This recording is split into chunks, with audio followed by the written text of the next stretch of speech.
Embárcate en este viaje a través de uno de los casos más inquietantes registrados en la historia de la esclavitud en América.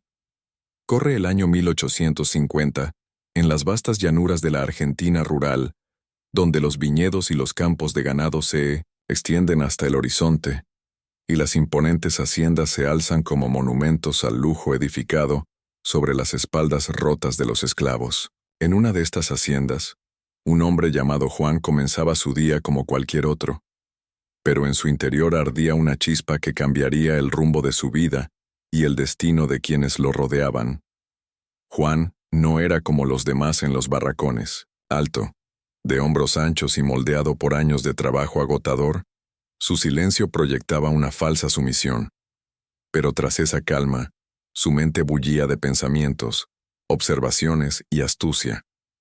Al amanecer, se levantaba sin quejas, se lavaba el rostro, con el agua helada de un barril al aire libre, y se ponía la camisa de algodón áspero que le asignaban.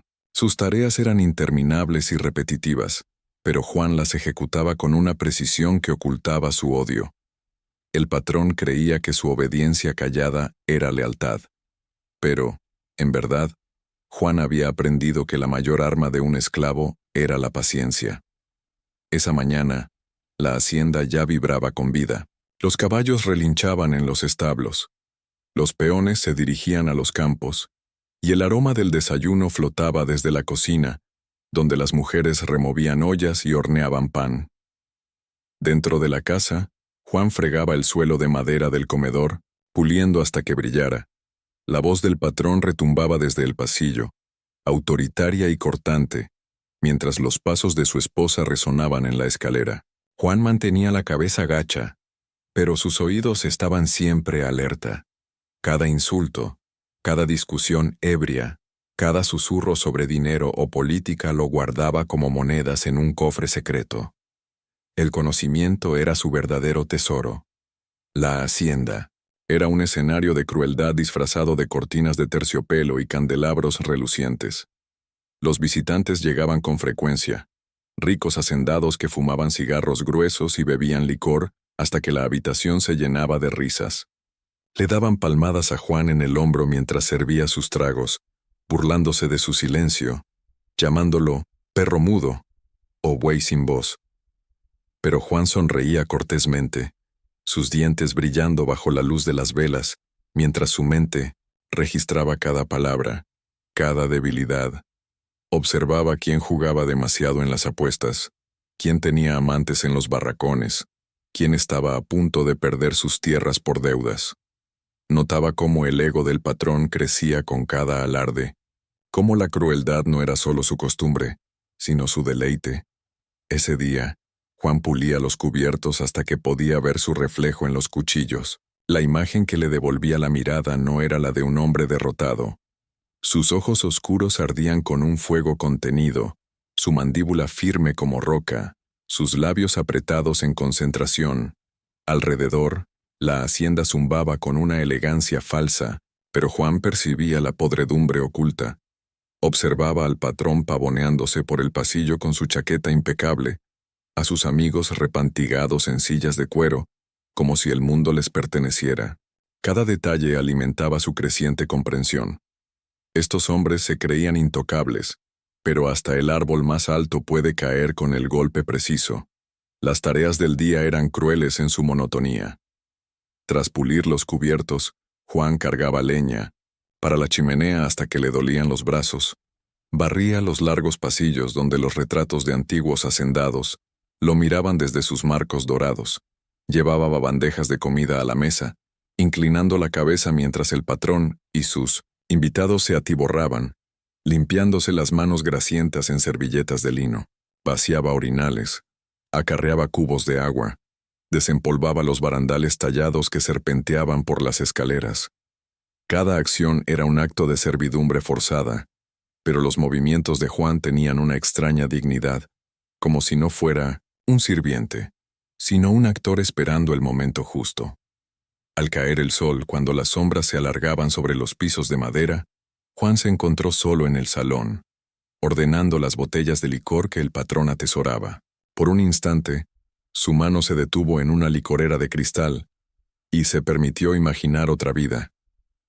¿Y si, en lugar de vino, vertiera libertad en esas copas?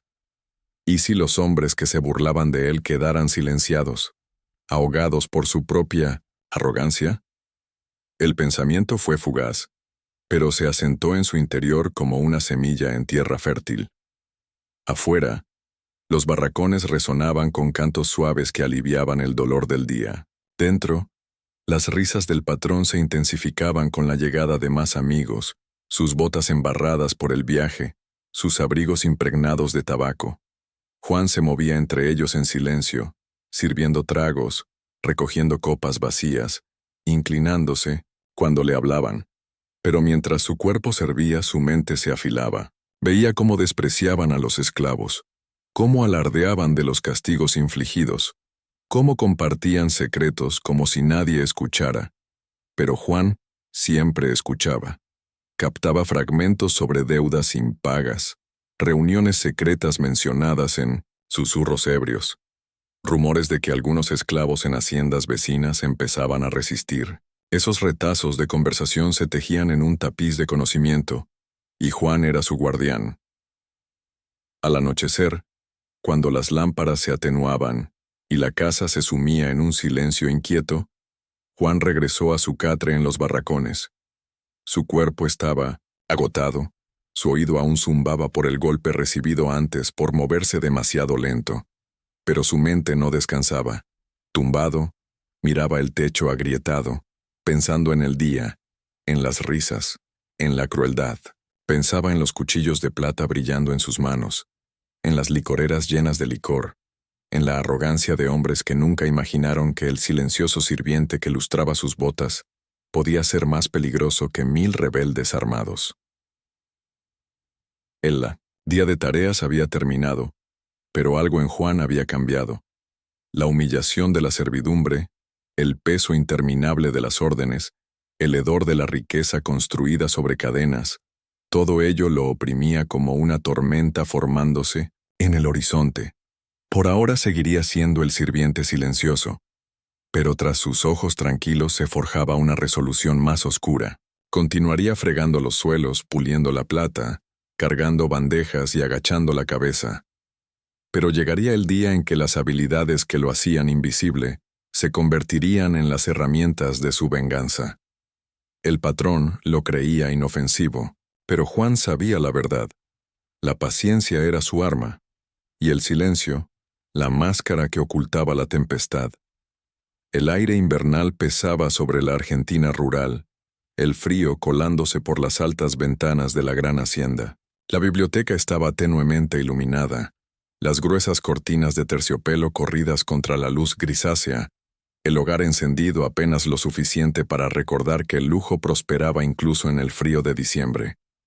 Juan, como cada tarde, se movía sigilosamente entre los estantes, con un trapo en una mano y un plumero en la otra.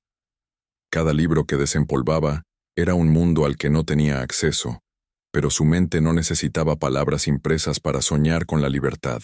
Mientras limpiaba, escuchaba el crujir de las tablas bajo sus pies, el eco lejano de las risas del patrón en otra sala, y el latido de su propio corazón, firme, decidido, esperando. Sabía que el tiempo era su aliado. Cada día, cada humillación, cada mirada de desprecio era un ladrillo más en la muralla de su determinación. No actuaría hoy, ni mañana, pero cuando lo hiciera, el golpe sería certero. La hacienda, con su opulencia podrida, no sospechaba que el hombre que fregaba sus suelos ya estaba trazando el mapa de su caída.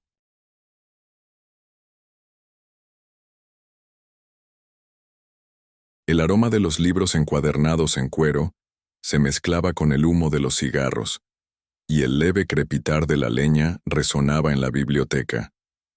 Juan se inclinó para pulir una mesa de roble tallado, su cuerpo agachado, como en un acto de humilde servicio, pero sus oídos, más agudos que nunca, se esforzaban por captar cada sonido a su alrededor. Fue entonces cuando el patrón entró, sus botas resonando contra el suelo pulido, seguido por uno de sus amigos más cercanos, un hombre conocido entre los esclavos solo como el señor Valdés. Juan bajó la mirada, haciéndose pequeño, invisible, mientras los dos hombres avanzaban hacia el centro de la sala. Llevaban copas de licor, el líquido ámbar reflejando el parpadeo de la luz del fuego, y sus voces, bajas al principio, pronto, se alzaron en el tono despreocupado de quienes están convencidos de su poder absoluto.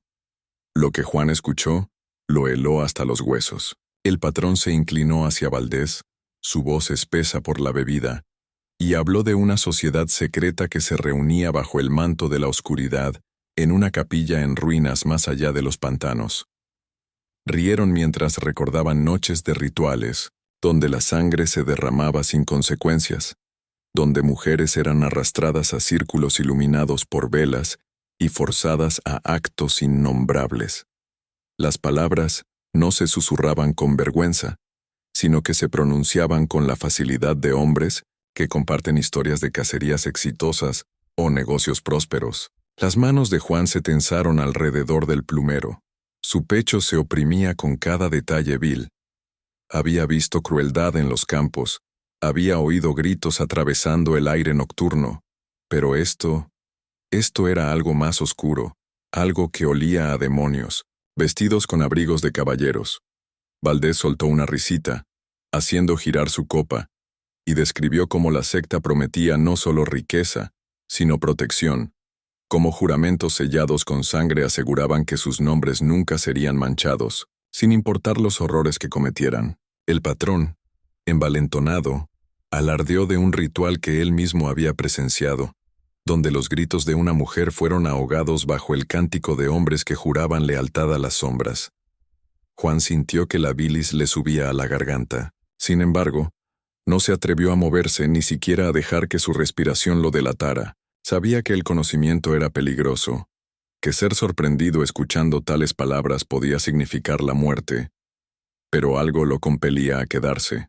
Su silencio siempre había sido su escudo, y ahora se convertía en su arma mientras escuchaba, cada palabra grabándose en su memoria como letras talladas en piedra. Pero el destino es cruel con quienes permanecen demasiado tiempo en lugares peligrosos. Una tabla del suelo crujió bajo su paso. Un sonido leve pero suficiente para cortar el velo de la ebriedad de los dos hombres. La cabeza del patrón giró bruscamente, sus ojos afilados fijándose en Juan, que estaba cerca de la estantería, con el plumero congelado en el aire. Por un instante, la sala quedó en silencio, el aire cargado de sospecha. Valdés alzó una ceja, esbozando una sonrisa burlona, mientras la boca del patrón se torcía en algo mucho más siniestro.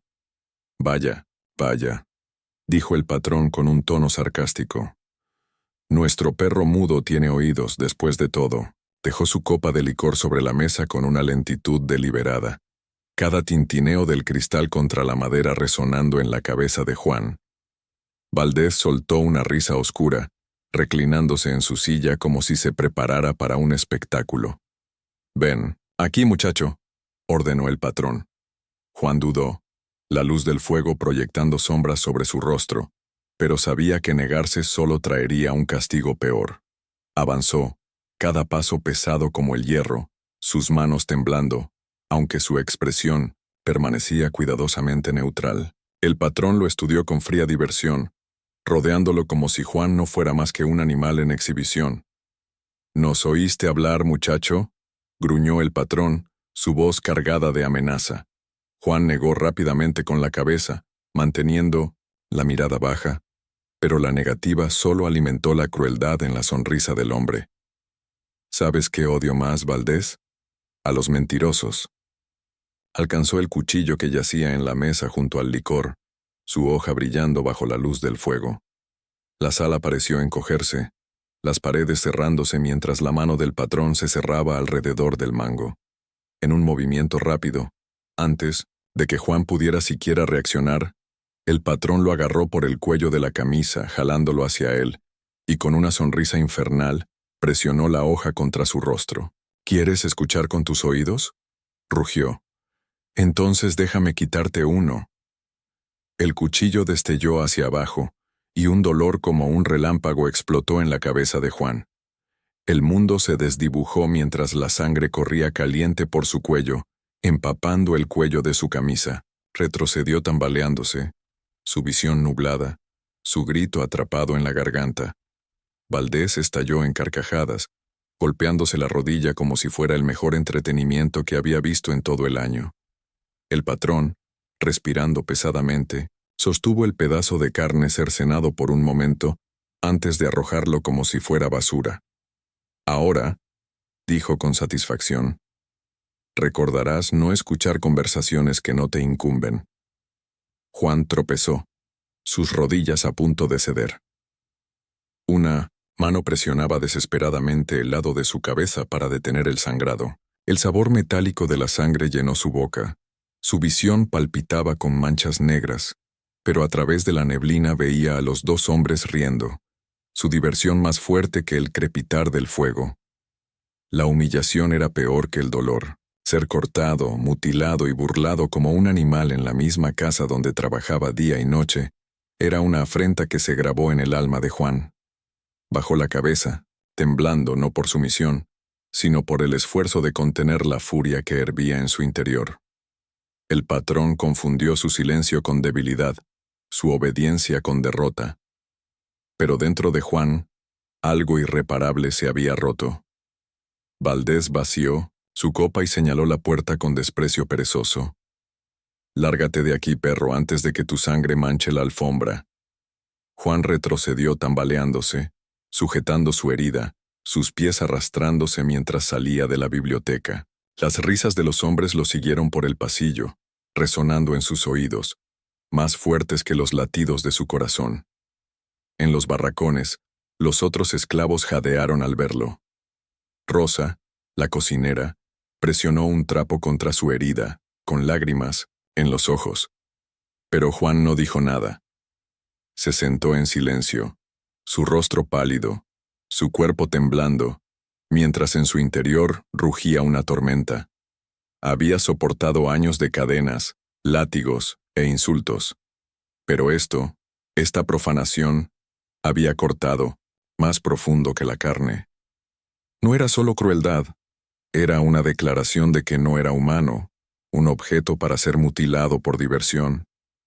Esa noche, mientras la hacienda dormía, Juan permaneció despierto en su catre, el vendaje empapado de sangre, su oreja palpitando con cada latido de su corazón. Miraba el techo, escuchando el silencio, reviviendo el momento una y otra vez. Aún podía oír las risas del patrón, ver el destello del cuchillo, sentir la humillación abrazando su alma, pero bajo el dolor crecía algo más, algo oscuro e inquebrantable.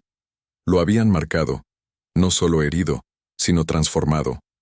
Pensaban que lo habían quebrado, creían que su silencio era rendición, pero Juan entendía ahora que el silencio era poder, y la sangre, ya fuera la suya o la de ellos, exigía una respuesta. Cuando el amanecer se deslizó por el horizonte, Juan cerró los ojos, sus labios curvándose en la más leve sombra de una sonrisa. El patrón había abierto una herida, pero al hacerlo, había despertado una fuerza que no podría contener. Las risas de demonios habían llenado aquella biblioteca, pero Juan sabía que un día esas voces se ahogarían con su propio veneno. Tambaleándose, llegó a los barracones con una mano apretada contra la herida irregular, donde antes estaba su oreja, su camisa empapada de sangre que goteaba al suelo. El dolor era agudo e implacable, pero lo que estremeció a los demás no fue la herida en sí. Fue la expresión en su rostro. Su piel estaba pálida por la pérdida de sangre, pero sus ojos ardían con una intensidad extraña y aterradora. Los otros esclavos se reunieron a su alrededor, susurrando con horror, sus manos temblando mientras presionaban un trapo contra la herida, pero Juan permanecía inquietantemente calmado. No gritó, no maldijo, no suplicó. Se quedó sentado, inmóvil como una piedra, mirando al frente como si sus pensamientos ya estuvieran en un lugar mucho más oscuro que la habitación que ocupaban. Los barracones eran pequeños, húmedos y opresivos, el aire cargado con el olor a sudor, paja y humo de los fuegos de la cocina. Las velas titilaban débilmente, su luz proyectando sombras en las paredes. El miedo se propagó entre los esclavos al comprender lo que le habían hecho. Todos habían sentido el látigo, las cadenas, el zarpazo de la crueldad. Pero la mutilación era otra cosa. Cortar la carne de un hombre por diversión, reír mientras su sangre se derramaba en el suelo, era una crueldad que iba más allá del castigo. Era humillación, una declaración pública de que Juan no era más que un objeto de burla. Algunos susurraban que estaba condenado, que no sobreviviría la noche. Otros temblaban al pensar en qué nueva crueldad podría caer sobre todos ellos. Pero Juan, sentado en silencio, presionando el trapo contra su cabeza, mantenía la mirada fija e inquebrantable. Cuando Rosa, la cocinera, se acercó para limpiar la herida, sintió el cuerpo de Juan temblar, pero sus ojos no se suavizaron. La miró solo una vez, y lo que ella vio hizo que su corazón se detuviera. No era la mirada de un hombre roto, era la mirada de alguien que había trascendido el miedo. No dijo nada más, pues sabía que las palabras solo romperían el frágil silencio que lo envolvía como una armadura. Los demás se mantuvieron a distancia, intercambiando miradas nerviosas, como si Juan mismo se hubiera convertido en algo sobrenatural, un recipiente de una furia demasiado peligrosa para acercarse. La noche cayó pesada sobre la hacienda, las risas ebrias del patrón y sus amigos resonando débilmente desde la casa. El patrón y el señor Valdés continuaban su juerga, ajenos a la semilla de venganza que habían plantado. Juan yacía en su catre, el cuerpo rígido, la mente acelerada. A través de la ventana rota sobre su cama, la luz de la luna se filtraba, plateada y fría, iluminando su rostro lleno de cicatrices. Miró la luna sin parpadear, la mandíbula apretada, los labios moviéndose en un susurro tan suave que parecía casi una oración. Lo haré ahogarse con su propia risa. Las palabras se repetían una y otra vez, moldeándose en un juramento, una maldición, una promesa grabada tan profundamente en su alma como la hoja que había cortado su carne. El silencio de la noche lo envolvía. Podía escuchar la respiración inquieta de los demás mientras dormían, sus sueños envenenados por el miedo. Oía el roce de las ratas en las esquinas, el aullido lejano de un lobo en los bosques, y el eco débil de los pasos desde la hacienda. Cada sonido parecía amplificarse, alimentando su furia creciente, cada latido resonando como un tambor en su pecho. El dolor de la herida ya no importaba. Era solo un ruido de fondo comparado con el fuego que ardía en su interior. La humillación había roto algo dentro de él, pero lo que emergió no fue debilidad, fue resolución. La mente de Juan vagó hacia recuerdos de su pasado, momentos en que había soportado crueldades en silencio, tragándose la rabia porque la supervivencia lo exigía. Recordó el látigo rasgando su espalda cuando aún era niño, la cuerda quemando sus muñecas, las risas de los capataces burlándose de su silencio. Cada recuerdo se fundía con el siguiente hasta formar un solo hilo, una vida tallada en dolor y resistencia. Pero esa noche, el hilo se rompió. Ya no quería resistir, ya no quería sobrevivir en silencio, quería golpear, destrozar la ilusión de poder que el patrón llevaba como una corona. Con el paso de las horas, la furia de Juan comenzó a tomar forma. Imaginó el rostro del patrón, la mueca mientras el cuchillo cortaba su carne, el deleite, cruel en su risa. Vio la sonrisa de Valdés, la copa de licor levantada con diversión, el gesto despreocupado de su mano, desechando el sufrimiento de Juan, como si fuera un espectáculo. Esas imágenes se grabaron en él, alimentando sus pensamientos, moldeando su rabia en un propósito. Volvió a susurrar, esta vez más alto, las palabras siseando entre sus dientes. Se ahogará, se ahogará. La repetición se convirtió en un ritmo constante e implacable, como el golpeteo de martillos en una fragua. Cada susurro era un golpe, forjando su furia en un arma. La luna se desplazó en el cielo, su luz cortando sombras sobre su catre.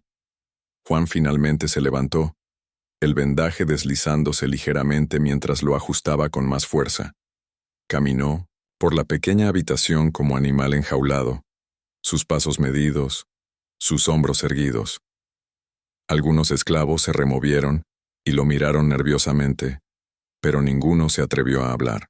Veían en él algo que no podían nombrar, algo que los asustaba más que el propio patrón. Juan ya no se movía como sirviente, se movía como hombre que había decidido que la muerte ya no era una amenaza, que el miedo había perdido su agarre. Alson, fondo de la habitación había un pequeño espejo, agrietado y deslustrado. Juan se acercó lentamente, su reflejo fragmentado y distorsionado. Estudió su rostro, el vendaje manchado de sangre, las mejillas hundidas, el fuego en sus ojos. Tocó la herida, estremeciéndose por el ardor, pero no retrocedió. Por primera vez, se vio no como víctima, sino como algo completamente distinto. La oreja perdida no era una marca de debilidad, sino una insignia de furia, una cicatriz que le recordaba la crueldad que respondería. Se inclinó más cerca del espejo, su aliento empañando el cristal, y susurró de nuevo, su voz baja y segura. Lo haré ahogarse con su propia risa. Con la llegada del amanecer, el agotamiento pesaba sobre los demás, pero Juan permanecía, despierto, caminando, susurrando, mirando la luz de la luna como si fuera testigo de su juramento. Sabía que lo que le habían hecho no podía quedar sin respuesta. Sabía que el silencio ya no podía ser solo supervivencia. Debía convertirse en estrategia. Esperaría su momento, observaría con cuidado y golpearía con precisión cuando llegara la hora. Lo que el patrón había confundido con obediencia se convertiría en la máscara que ocultaría su venganza. Cuando los primeros rayos del alba se filtraron por la ventana, Juan volvió a su catre y se acostó. Su rostro calmado, pero sus ojos ardiendo con fuego. Para cualquiera que lo mirara, parecía el mismo de siempre. Silencioso, obediente, roto. Pero dentro de él, algo había cambiado para siempre. La humillación no lo había aplastado. Lo había forjado en algo más duro, algo irreconocible. El patrón le había cortado la oreja, pero al hacerlo, había arrancado la última pieza de la contención de Juan. A partir de esa noche, el silencio de Juan no era sumisión. Era una furia afilada, esperando como una hoja en la oscuridad. La mañana tras la noche de furia silenciosa, llegó con una calma engañosa. La hacienda despertaba como siempre lo hacía. El aire se llenaba con el chasquido de los látigos de los capataces a lo lejos, el gemido rítmico de las ruedas de los carros sobre la tierra compacta y los balidos distantes de los animales esperando ser alimentados. Pero en la cocina de la hacienda, el calor del fogón y el aroma del caldo hirviendo envolvían la estancia en una bruma de humo y sudor. Rosa estaba junto al fuego, sus manos fuertes y seguras mientras cortaba verduras y revolvía ollas, su frente brillando bajo el resplandor de las llamas. Entre los barracones, era conocida como una mujer resiliente, que cargaba sus pesares con una dignidad callada, aunque en la soledad de la cocina, sus suspiros traicionaban un corazón agobiado por la tristeza. Juan entró en silencio, sus pasos, medidos, su cuerpo moviéndose con la misma obediencia que el patrón esperaba. Pero tras su máscara de sumisión, ardía un propósito afilado, su oreja palpitaba bajo el vendaje, la herida un recordatorio constante de su humillación, cada pulso de dolor empujándolo más cerca del borde de la venganza. Se detuvo en la puerta, observando a Rosa mientras la luz del fuego delineaba su rostro, la curva de su mandíbula, el destello de tristeza en sus ojos. Sabía que ella, como él, cargaba heridas invisibles, cicatrices de años sirviendo a una casa que devoraba su fuerza y no ofrecía nada a cambio. «Rosa», murmuró, su voz tan baja que solo ella pudo oírla. Ella levantó la mirada, sobresaltada, al principio, pero luego se suavizó al reconocerlo. La preocupación cruzó su rostro, pues había sido ella quien presionó un trapo contra su herida sangrante la noche anterior. Ahora, viéndolo erguido a pesar de su lesión, su pecho se apretó con una mezcla de admiración y miedo. «Deberías descansar», susurró, sin detener el movimiento de sus manos. «Esa herida se infectará si te exiges demasiado». Juan se acercó, las sombras de la cocina envolviéndolo. «Ya está infectada», dijo en voz baja, «pero no en mi carne. Está infectada aquí». Presionó su mano contra el pecho, sus ojos oscuros sosteniendo los de ella con una intensidad que la hizo estremecer. «Lo que me hicieron no se desvanecerá con el tiempo. No sanará a menos que...» Dejó la palabra colgando, pesada con vino en una promesa tácita. Ella volvió al caldo removiendo más rápido, como si el movimiento pudiera ocultar el temblor de sus manos. «No hagas ruido al hablar así, si alguien te oye». «Nadie oirá», interrumpió Juan, su voz firme, suave, casi hipnótica. «Porque solo te hablo a ti». Se acercó más, su presencia llenando el espacio a su lado, el olor a humo, y sudor mezclándose con algo más afilado, algo peligroso en el aire entre ellos. «No eres solo una cocinera, Rosa. Eres una mujer con un corazón que anhela más que esta prisión. Lo veo en tus ojos cada vez que miras el fuego. Sueñas con la libertad, con hijos corriendo por campos que te pertenezcan, con un hogar donde ninguna voz de patrón pueda mandarte. ¿Me equivoco?» El aliento de Rosa se detuvo. Nadie le había hablado así, despojando las capas de su silencio y exponiendo los deseos que había enterrado profundamente. Quiso negarlo, apartarlo, pero las palabras se atoraron en su garganta. En cambio negó débilmente con la cabeza, sus labios temblando. «No sabes lo que pides», susurró. «Los sueños son peligrosos para los de nuestra clase. Los sueños son lo único que no pueden quitarnos», respondió Juan, su tono firme pero tierno. Se inclinó más cerca, su voz bajando hasta un susurro que la envolvió como el humo. «Pero puedo darte más que sueños, Rosa. Puedo darte libertad. No mañana, no algún día pronto si confías en mí». Ella lo miró, sus manos congeladas sobre la olla, el cucharón temblando entre sus dedos. Sus palabras se filtraron en ella como veneno y bálsamo a la vez. Siempre había cargado la imagen de hijos que tal vez nunca tendría, de mañanas en paz en lugar de servidumbre, de risas libres de crueldad. Y ahora estaba Juan, marcado y ardiente, pronunciando esos anhelos prohibidos en voz alta, atreviéndose a hacerlos sonar reales. «¿Cómo?», preguntó finalmente, su voz un hilo frágil. La comisura de la boca de Juan se curvó en la más leve de las sonrisas, no de alegría, sino de determinación. Volteando su propia arrogancia contra ellos, se atiborran de comida y bebida sin pensar, confiando en que las manos que los sirven no tienen poder. Pero esas manos... Alcanzó y tocó suavemente su muñeca, su contacto a la vez firme y tierno. Pueden llevar más que comida, pueden llevar justicia. Los ojos de Rosa se abrieron al comprender el significado.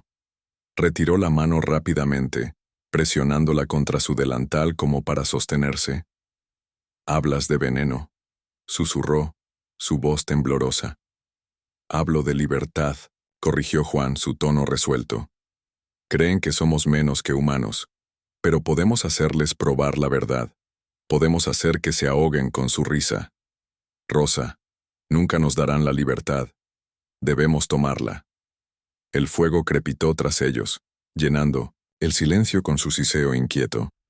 El corazón de Rosa latía con fuerza, su mente dividida entre el terror y el anhelo. Envenenar la comida del patrón era firmar su propia muerte si la descubrían.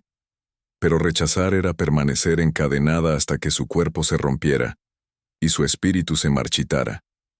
La mirada de Juan la atravesaba, firme e inquebrantable. Su presencia, a la vez aterradora y magnética. Quiso apartar la mirada, pero algo en sus ojos la mantenía cautiva, una promesa que iba más allá de la rebelión, una promesa de amor entrelazado con la libertad. «Arriesgarías todo», murmuró, casi para sí misma. «Ya no tengo nada que perder», respondió Juan, «pero tú tienes todo por ganar. Una vida conmigo, una vida sin cadenas, una vida donde tus manos preparen comida para hijos de tu propia sangre, no para hombres que escupen sobre tu existencia. Su voz se suavizó, los bordes de acero templados por calidez. Rosa, no puedo hacer esto sin ti, y no quiero. Te quiero a mi lado. No solo en esto, sino en la vida que venga después.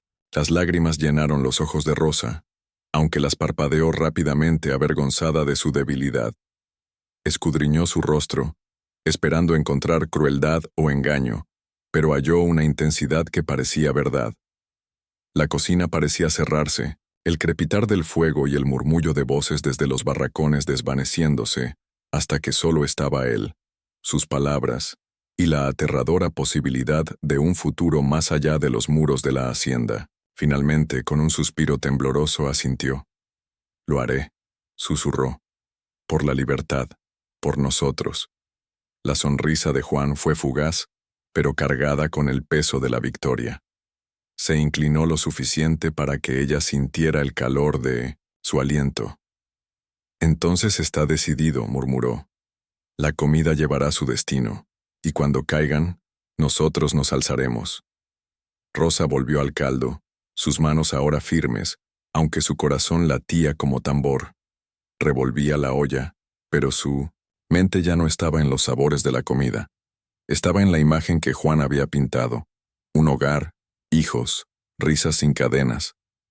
Tras ella, Juan observaba en silencio, la luz del fuego titilando sobre su rostro marcado por cicatrices. El plan estaba trazado. El pacto sellado no con sangre, sino con susurros de amor y libertad. Y en esa cocina, entre el humo y las llamas, la venganza comenzó a hervir.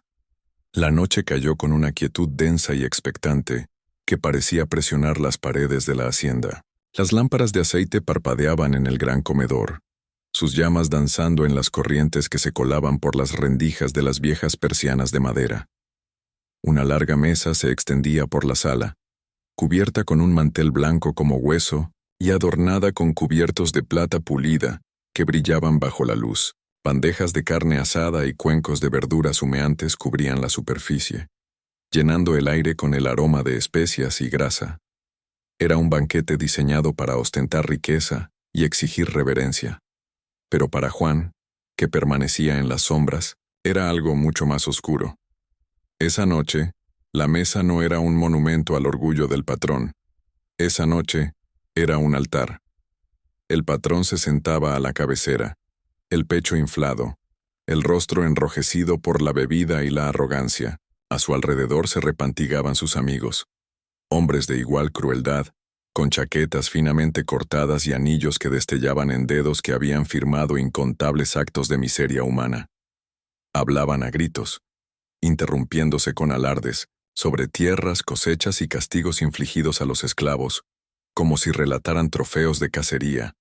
Sus risas llenaban el comedor, resonando contra el alto techo, un coro de gozo insensible que revolvía el estómago de Juan.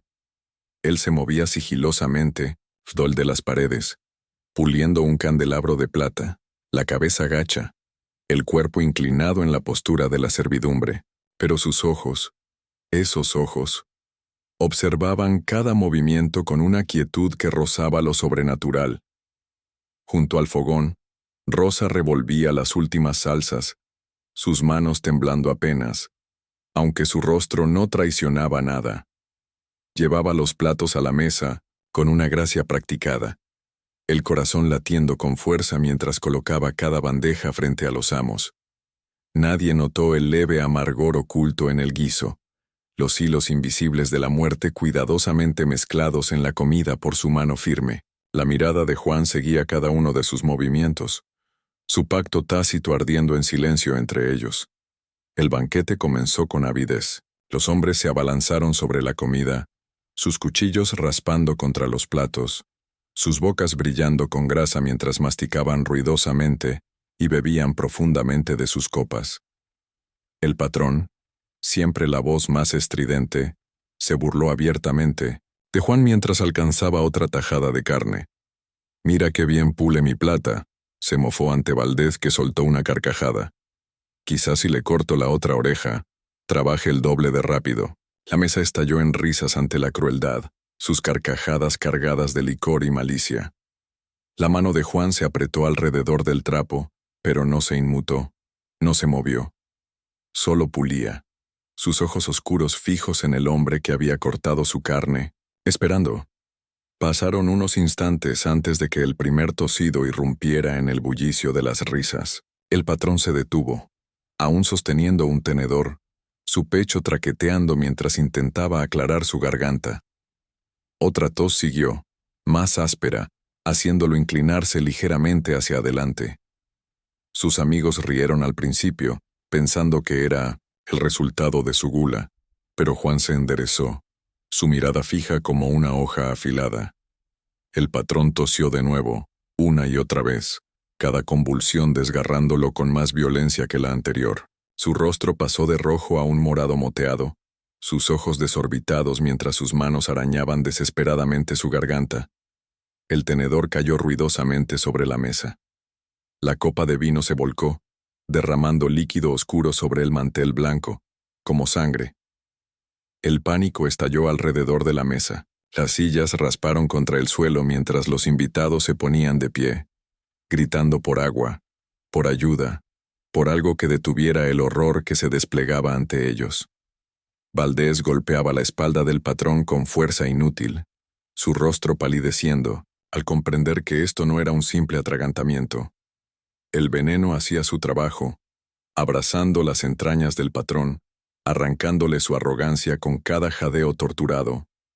Juan no se movió, permanecía en la esquina, puliendo la plata ya impecable con movimientos lentos y deliberados, su rostro calmado, sus ojos sin parpadear. Para los demás, era invisible, un sirviente demasiado insignificante para notar en medio del caos. Pero para Juan, cada segundo era una revelación. Observaba al hombre que había reído mientras le cortaba la oreja luchar ahora por respirar, su boca espumeante, su cuerpo convulsionándose contra la fina silla que momentos antes simbolizaba poder. Absorbía cada detalle, el rostro retorcido, los ojos desorbitados, las toses entrecortadas como si memorizara el instante exacto en que la crueldad encontraba la justicia.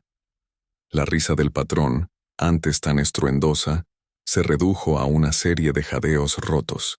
Cayó hacia adelante sobre la mesa, sus manos derribando bandejas mientras su cuerpo se convulsionaba. Los platos se hicieron añicos, la comida se derramó sobre el mantel, y el olor a vino y bilis llenó la sala. Sus amigos gritaban por los sirvientes, pero nadie se atrevía a moverse, congelados por la visión de su líder abatido por manos invisibles.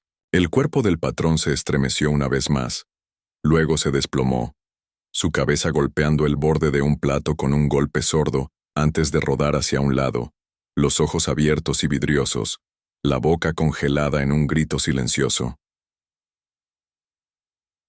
El comedor se sumió en el caos. Valdés gritaba por un médico. Otros exigían que probaran la comida, la sospecha extendiéndose como un incendio. Algunos maldecían a la cocina, llamando a Rosa, que permanecía rígida cerca de la puerta, las manos apretadas, en su delantal, su rostro una máscara que ocultaba la tormenta en su interior. Juan seguía en las sombras, su expresión inalterada, aunque su corazón latía con firmeza, no de miedo, sino de una satisfacción sombría. El hombre que lo había mutilado yacía ahora sin vida, su arrogancia silenciada para siempre. En ese momento, Juan sintió que el peso de su juramento se aligeraba ligeramente, aunque no desaparecía. Esto era solo el comienzo. Una muerte, por más satisfactoria que fuera, no equilibraba la balanza.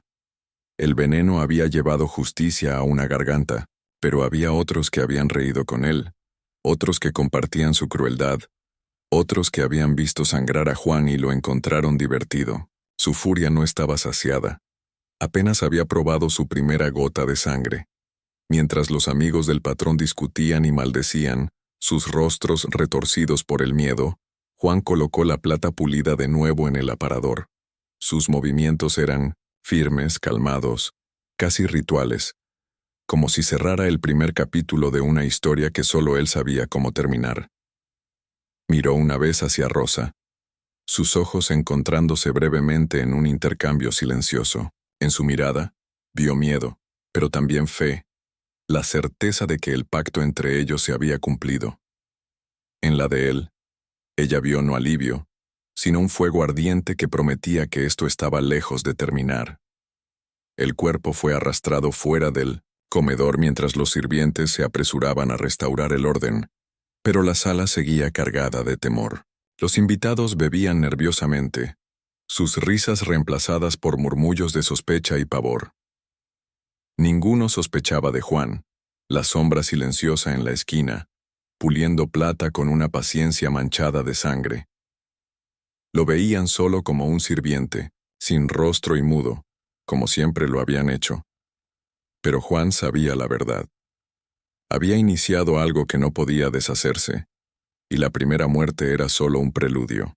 Cuando la noche se profundizó y el caos se apaciguó, Juan regresó a los barracones, sus pasos medidos, su cuerpo inmóvil. Los demás lo miraban con ojos desorbitados, susurros deslizándose en la oscuridad como el siseo de serpientes. Algunos le temían, otros lo admiraban, pero ninguno se atrevía a decir en voz alta lo que sospechaban. Juan se acostó en su catre, mirando el techo, su herida palpitando, su mente acelerada. Había hecho que el patrón se ahogara con su propia risa, tal como juró, pero su furia no estaba satisfecha, solo se había afilado, exigiendo más. La muerte del patrón envió ondas de miedo a través de la hacienda, pero para Juan fue solo la primera nota en una sinfonía de venganza. Había probado el poder del silencio convertido en estrategia, y sabía que no podía detenerse. Su cicatriz ardía como un sello, un recordatorio de que la humillación no se borraba con un solo cadáver. Al amanecer, los susurros viajaban más rápido que el látigo del capataz. Murmullos de un hombre que se había asfixiado en su propio comedor, su risa cortada por manos invisibles. Nadie se atrevía a pronunciar la palabra veneno en voz alta, pero su miedo flotaba en el aire como el humo tras un incendio.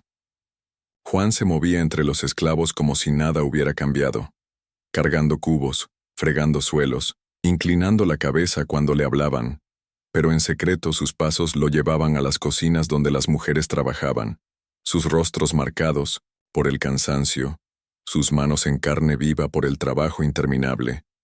Allí, en el calor del fuego y el clangor de las ollas, Juan tejía su red.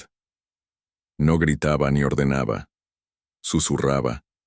Se inclinaba cerca mientras removían las ollas, su voz baja, sus palabras fluyendo como miel impregnada de fuego. Piensan que no son nada, decía, sus ojos oscuros atrapando los de ellas. Pero sus manos tienen el poder de acabar con sus risas, una cucharada, una gota, y las cadenas que les imponen se romperán. Las mujeres escuchaban, divididas, entre el terror y el anhelo. Habían soportado demasiado para confiar fácilmente. Pero Juan no hablaba solo de muerte. Hablaba de una vida más allá de los campos y cocinas, de una libertad que sabía más dulce que cualquier guiso que hubieran preparado. Pintaba imágenes de mañanas sin órdenes, de noches sin gritos, de hijos que nunca conocerían el látigo. Y siempre, bajo sus promesas, estaba la verdad ardiente. La venganza no solo era posible, ya estaba viva. Rosa era su primera prueba. Ahora se movía diferente, con los hombros erguidos, los ojos más brillantes, aunque su corazón aún temblaba.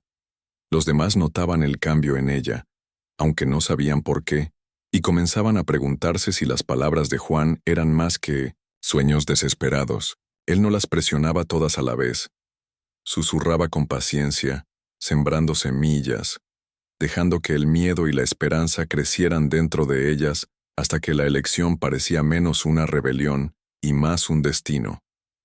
Pronto, otra hacienda sintió el aguijón de las sombras. En una finca vecina, un patrón se sentó a un banquete, ignorante de que la mujer que lo servía había escuchado la voz de Juan en una cocina llena de humo.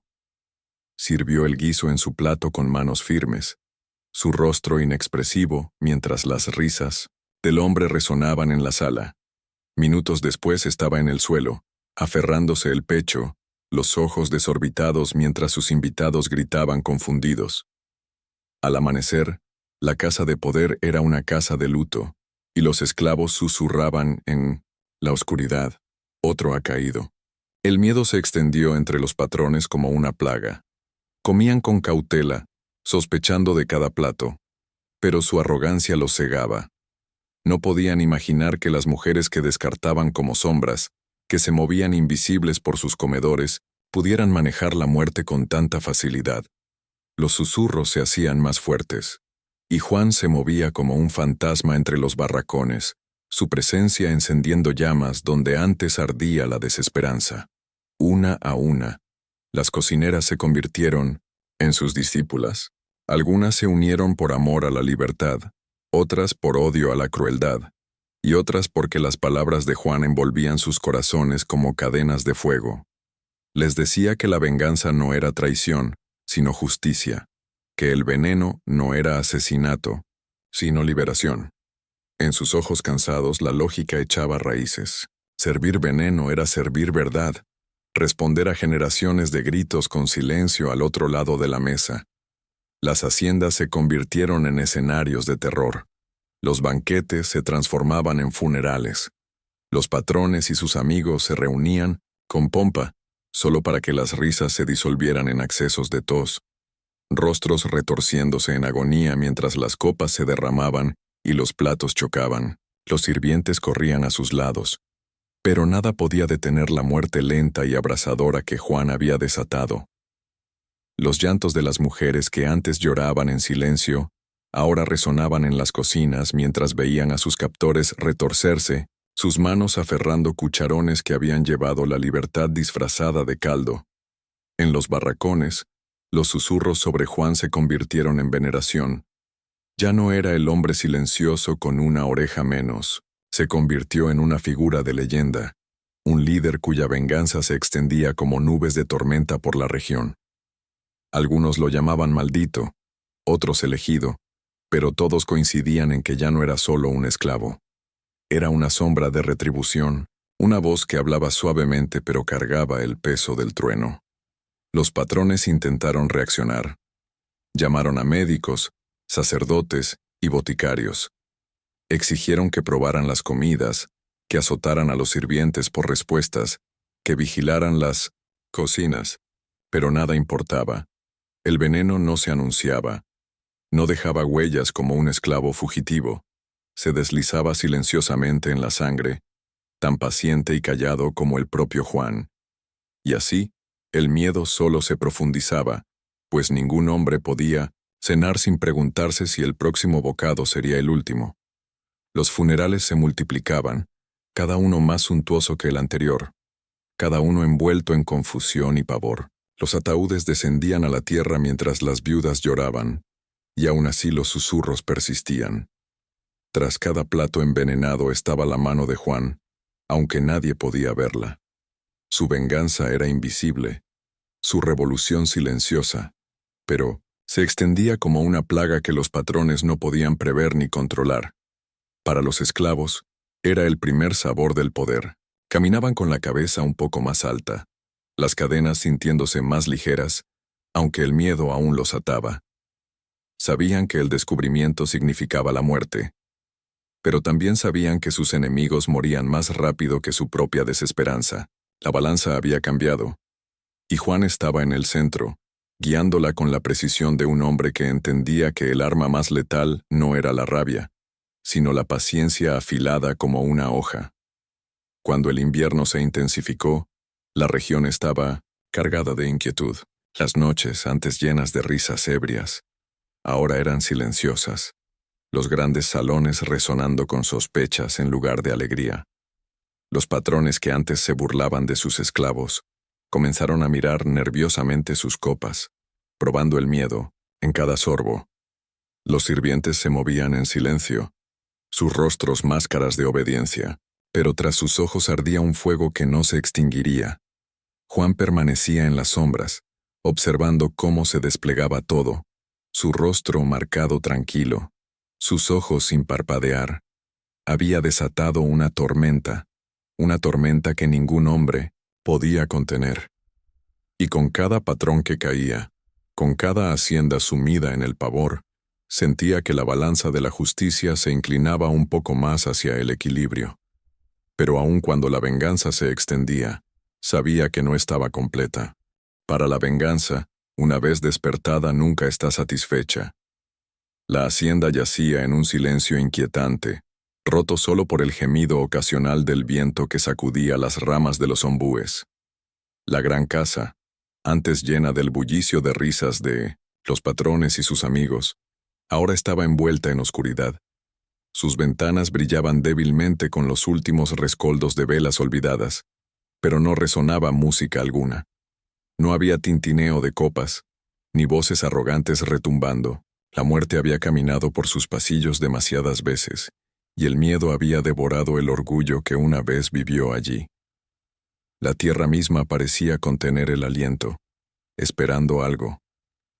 En los barracones, los esclavos se reunieron. Llegaban de 2 en 2, de 3 en 3, deslizándose silenciosamente desde sus catres, sus pies descalzos sin hacer ruido en la tierra apisonada. Algunos se cubrían con harapos contra el frío, otros tomaban las manos de niños temblorosos, pero todos eran atraídos por una fuerza más poderosa que el miedo. El aire a su alrededor cargaba una electricidad extraña, una conciencia de que el equilibrio del poder había cambiado de formas que nadie podía haber imaginado semanas antes. Esa noche, no había voz dando órdenes, ni capataz vigilando con látigo o arma. Esa noche se movían sin permiso. En el centro del grupo estaba Juan. La luz de la luna delineaba los contornos afilados de su rostro, proyectando sombras sobre la cicatriz donde antes estaba su oreja.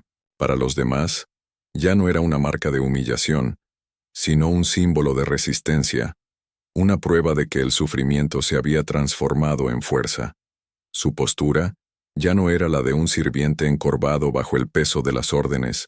Estaba erguido, los hombros rectos, la mirada firme, su silencio cargando la autoridad de un hombre que había moldeado el destino con sus propias manos. Los esclavos lo rodearon, sus susurros desvaneciéndose en quietud mientras su presencia dominaba la noche. Por un largo momento, no habló. Dejó que el silencio los envolviera, que la tensión los uniera como hilos tejiéndose en una sola tela. Cuando finalmente alzó la voz, fue baja pero firme, cortando la oscuridad como el golpe de una hoja. «Ninguna voz de patrón nos manda esta noche», dijo, sus palabras atravesando la penumbra. «Ningún látigo restalla para recordarnos quiénes creen que somos. Esta noche estamos de pie como personas, no como propiedad». Un murmullo se alzó entre ellos, una onda de incredulidad teñida de asombro. Muchos habían pasado sus vidas sin conocer más que cadenas, sus espaldas encorvadas por el trabajo, sus almas trituradas en polvo. La idea de estar de pie como iguales, de ser vistos como personas, era casi demasiado vasta para comprender. Pero los ojos de Juan ardían con convicción, y su voz llevaba una verdad que no podían negar. «Tomaron nuestras vidas y lo llamaron ley», continuó, sus manos alzándose ligeramente, sus dedos temblando no de miedo, sino de pasión. «Se alimentaron de nuestro sufrimiento y lo llamaron su derecho. Pero ahora sus risas yacen enterradas en la tierra. Su poder se desmorona con cada aliento envenenado. Nosotros somos los que quedamos. Nosotros somos los que decidiremos cómo será el mañana». La multitud se acercó más, sus rostros brillando bajo la pálida luz, sus ojos abiertos con un hambre no por comida, sino por esperanza.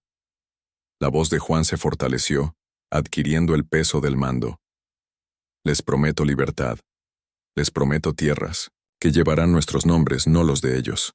Les prometo dignidad que ningún látigo podrá arrancarles de la piel. Esta noche es el comienzo de algo más grande de lo que hemos osado soñar. Nos alzaremos, no como esclavos, sino como un pueblo que nunca más será encadenado». Un sonido creció desde la multitud, no el rugido de la batalla, sino el murmullo de un renacimiento. Hombres y mujeres que habían sido silenciados toda su vida, comenzaron a entonar suavemente, palabras sin forma al principio, luego cobrando ritmo. No era fuerte, no era desafiante, pero era constante, como el latido de algo, recién nacido. Sus voces se fundieron en una sola, subiendo y bajando en unísono quedo, y la noche misma parecía inclinarse para escuchar. Juan estaba entre ellos, su corazón latiendo con una energía feroz e intoxicante. Por ese instante fugaz, ya no era el sirviente puliendo plata en la esquina de un comedor. Ya no era el hombre humillado por el corte cruel de un cuchillo. Era un líder, un libertador, un hombre cuya presencia cargaba la promesa de un mundo nuevo. Miró sus rostros, marcados por cicatrices, desgastados por el dolor, pero brillando con una frágil creencia repentina, y sintió la enormidad de lo que se había convertido. Rosa estaba al frente de la multitud, sus ojos fijos en él. Había sido la primera en creer, la primera en arriesgarlo todo al llevar su venganza a la comida del patrón. Ahora lo miraba con una mezcla de admiración y algo más peligroso. Devoción teñida de duda, amor entrelazado con miedo. Sabía que Juan se estaba transformando en algo más que un hombre. Se estaba convirtiendo en un símbolo, y los símbolos cargaban tanto gloria como peligro. El cántico se volvió más firme, las voces entrelazándose hasta llenar el aire nocturno con un ritmo que parecía resonar desde la tierra misma bajo sus pies. Por primera vez en sus vidas, los esclavos no se movían como individuos dispersos atados por cadenas, sino como un cuerpo colectivo, renacido bajo la pálida luz de la luna. Juan alzó su mano marcada, y el cántico cesó, dejando un silencio cargado de poder. Esta noche caminamos como personas libres en nuestros corazones, dijo. Su voz más baja ahora, pero no menos imponente. Mañana haremos que el mundo lo vea. Los esclavos se miraron entre sí asintiendo, sus rostros iluminados por algo que había estado apagado mucho tiempo. Fe en sí mismos. Se dispersaron lentamente, regresando a sus barracones, sus pasos diferentes a los de antes. Las cadenas aún tintineaban. Los capataces aún despertarían con el alba, pero dentro de ellos, algo irreversible había cambiado. Ya no se movían como sombras rotas, se movían como personas que habían vislumbrado la libertad, aunque solo fuera por una noche. Juan permaneció donde estaba, mirando la luna mientras la multitud se desvanecía en la oscuridad. La cicatriz en su rostro palpitaba, pero acogía el dolor. Era un recordatorio de lo que le habían quitado y de lo que había reclamado a cambio. Por ese instante fugaz, no era un sirviente. Era un líder, un libertador, un hombre de destino. Y aunque la noche de libertad fue breve, su eco perduraría en cada corazón que había tocado, susurrando que el mundo podía cambiar, que las cadenas podían romperse, y que incluso el silencio de los esclavos podía convertirse en el rugido de una tormenta. La noche tras la reunión cargaba una quietud extraña, que debería haber sido triunfal, pero en cambio parecía pesada con un peso invisible.